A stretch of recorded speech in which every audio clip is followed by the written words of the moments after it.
salaamullaahi calaykum daawadayaal ku soo dhawaada wararka ugu doorka roon maantay ee ku saabsan shirarka ka furmaya magaalada Kismaayo iyo magaalada Beijing ee dalka Shiinaha. Ammaanka magaalada Kismaayo ee xarunta gobolka Jubbada Hoose ana xarunta kumeel gaarka ee maamulka Jubbaland ayaa aad loo adkeeyay ciidamo badan ayaana la geeyay xarunta uu ka dhacayo shirka madaxda dawladda goboleedyada xubnaha ka dawladda federaalka. madaxda dawladda goboleedyada ayaa ku sugan dhamaantood magaalada Kismaayo halkaas oo maanta uga furmayo shirka madaxda maamul goboleedyada ay ku midaysan yihiin ee loo bixiyay golaha iskaashiga dawladda goboleedyada.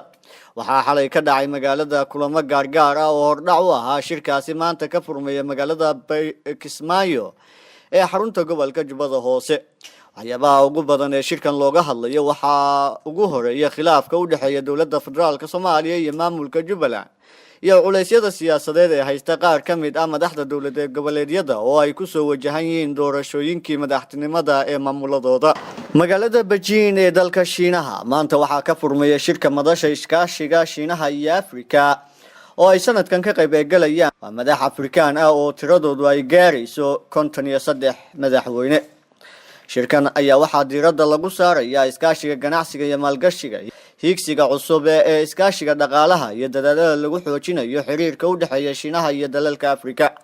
shirkan ayaa waxaa Soomaaliya uga qayb galaya wafdi uu hogaaminayo madaxweynaha Jamhuuriyadda Federaalka Soomaaliya Maxamed Cabdullaahi Farmaajo ay ka mid yihiin wasiiro iyo xildhibaano. shirkan waxa uu muhiimad gaar ah u leeyahay dawladda federaalka Soomaaliya sida la sheegay marka laga eego dhanka fursadaha ganacsiga iyo maalgashiga ka jira dalkeena. daawadayaal si aad u heshaan warar sugan oo la xiriira xaaladaha ugu dambeeya ee Soomaaliya iyo caalamka ku xirnaada Rabiila Show.